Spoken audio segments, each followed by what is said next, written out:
Hello viewers, আসসালামু আলাইকুম। এই যে আমার একটা রেসার কবুতর। আপনারা ভাবতে পারেন যে এটা চোখ উঠছে, আসলে এটা চোখ উঠে নাই। তবে এটার একটা প্রবলেম হয়েছে,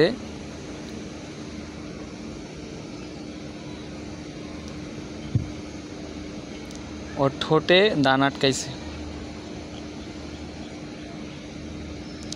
তো অনেক দিন যাবৎ দেখতেছি দানটা খুঁজে পাচ্ছি না। তো এটা এমনভাবে ভিতরে আটকাইছে ঠোঁটের, যে কারণে কবুতরটা খুব কষ্ট পাইতেছে। তো এটার আমি এখন চিকিৎসা করব, দেখতে থাকুন কিভাবে এটা চিকিৎসা করি। তো এইটার যে সমস্যাটা, এটা আমি কিভাবে বের করব এবং কিভাবে বুঝতে পেরেছি যে এটার দান আটকাইছে বা অন্য কোনো খাবার আটকাইতে পারে। ভিতরে খাবার আছে, এটা শিওর। নাকের যে শ্বাসনালী এটার ভিতরে। তো কিভাবে দেখতে হবে এটা আমি আপনাদের দেখাই দিব, দেখতে থাকুন। তো ভিউয়ার্স, এই যে কবুতরটা, এই যে দেখুন কি অবস্থা ওর মুখে,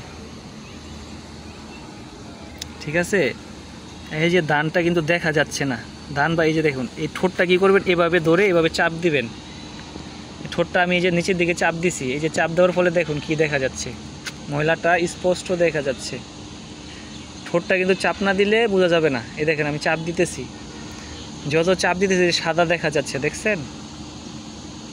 স্পষ্ট দেখা যাচ্ছে। তো এখন হয়তো বা ওর একটু কষ্ট হবে, যদিও কষ্ট হয় কিন্তু অনেক উপকার হবে ওর। আর এই যে চিমটা, এটা তো লাগবেই। চিমটা ছাড়া কিন্তু আপনার কোনো কিছু খোঁচায়া রক্ত বের করে নষ্ট করে ফেলেন কবুতর, বা মারাও যেতে পারে। দেখছেন, এরকম চিকিৎসার প্রণালী আমি আপনার মনে হয় বাংলাদেশে সবচেয়ে বেশি আমি করে থাকি। এই যে দেখুন ময়লা, ঠিক আছে? এটা গলে গেছে, মানে দীর্ঘদিন থাকার কারণে এটা গলে গেছে। এই যে দেখুন কত ময়লা, রক্ত বের হলেও আপনার দেখছেন এই যে ময়লা। যদিও রক্ত বের হয়, তারপর এটা চিকিৎসা চালাতে হবে, কারণ এটা এমন একটা জায়গা, এটা রক্ত বের হবে। আর আপনারা প্রয়োজনে টিস্যু ব্যবহার করবেন, টিস্যু, কারণ এটা খোঁচা দিলে রক্ত বের হবে, টিস্যু বের করতে হবে। এই যে ময়লা দেখেন কত ময়লা, মানে খাবারটা পচে হয়ে গেছে, পচে যেয়ে এটা একটা ব্যাকটেরিয়া ভাইরাসে রূপান্তরিত হয়েছে। এই যে দেখুন সাদা গ্যাজের মতো হয়ে গেছে। তো এটা আস্তে আস্তে আস্তে আস্তে আস্তে আস্তে কবুতরটা মারা যাইতো। এই যে বের হচ্ছে।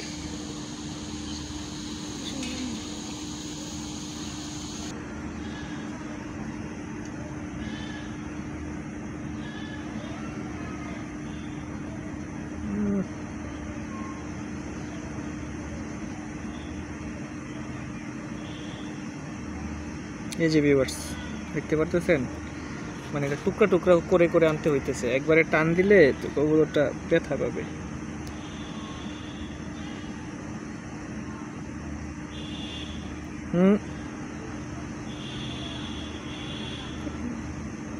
এই যে দেখুন, একেবারে আমি বাস্তবতা দেখাই দিচ্ছি আপনাদের।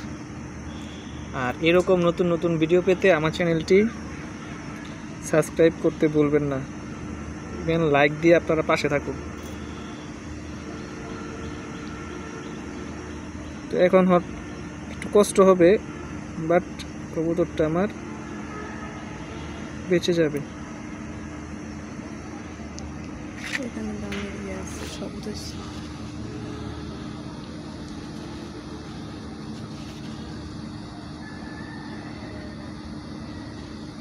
যে টিস্যু, হ্যাঁ, রক্ত বের হচ্ছে, তো এই জন্য বুঝতে পারতেছি না।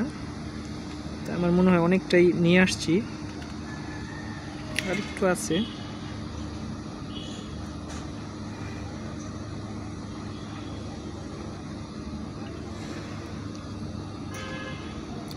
তো কবুতরটার কে অবশ্যই আপনারা এই চিকিৎসাটা করার পর ব্যথা থাকবে, নাপা খাওয়াবেন।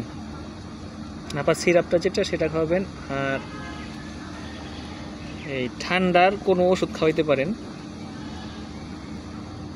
ঠিক আছে? আপডেট যে ওষুধগুলি আছে সবার কাছে ঠান্ডার ওষুধ থাকে, ওইটা খাওয়াইতে হবে, হ্যাঁ? কারণ কবুতরটা আর ঠান্ডার সমস্যা হয়ে যেতে পারে। 3 দিন খাওয়াইলেই হবে। তো আল্লাহর রহমতে আমার এই যে কবুতরটা ইনশাল্লাহ ঠিক হয়ে যাবে।